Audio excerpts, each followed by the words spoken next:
Bonjour à tous, on se retrouve dans une nouvelle vidéo qui va être une recette d'un gâteau aux pommes que j'aime bien faire. Ça fait des années que je le fais, c'est vrai que c'est une valeur sûre à la maison.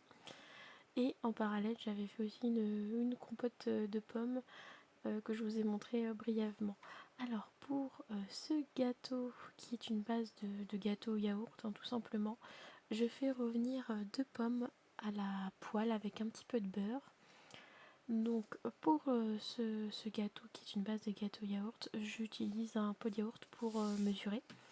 Donc là j'ai mis un yaourt Activia à la vanille que j'avais. D'habitude j'utilise un yaourt nature, mais là il fallait que je le passe, donc je l'ai utilisé. J'ai mis 2 œufs, j'ai mis un sachet de levure. J'aime beaucoup faire ce mélange là, puisque les œufs et la levure ça gonfle et j'aime beaucoup faire cette première étape là. Donc là je vais mettre un petit peu de sucre. Si vous voyez dedans j'ai mis des gousses de vanille pour les sécher, pour avoir du sucre vanillé. Donc normalement c'est un pot entier, moi je mets les 3/4 d'un pot de sucre. J'aime pas non plus quand c'est trop sucré et pour moi c'est largement suffisant les 3/4 d'un pot de yaourt. Ensuite je vais utiliser de l'huile, donc de l'huile de pépin de raisin. Là pour la quantité c'est une moitié de pot de yaourt.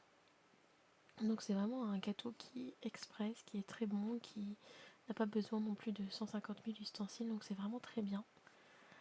Et c'est vrai que j'ai l'habitude de mélanger étape par étape.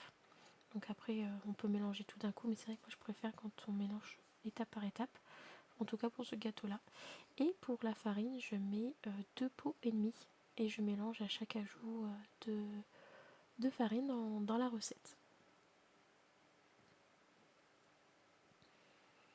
Donc là, si vous ne me voyez pas de temps en temps, c'est parce que je suis partie remuer les pommes, que j'ai pas envie qu'elles crament au niveau de la poêle.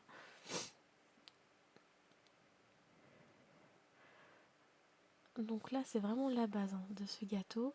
Vous pouvez mettre ce que vous voulez, des pépites de chocolat, des fois ça m'arrive de mettre du jus de citron, des éclats de caramel, là je vais en ajouter un petit peu, mais c'est vrai, vous mettez ce que vous voulez. Donc là, je rajoute les pommes et je vais en mettre un petit peu d'éclat de caramel.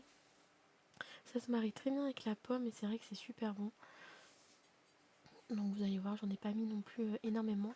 Pour le four, c'est à 180 degrés qui cuit ce gâteau là. Et faut le mettre entre 40 et 45 minutes. Moi j'ai mis 42 minutes et c'était vraiment parfait, c'était vraiment très bien.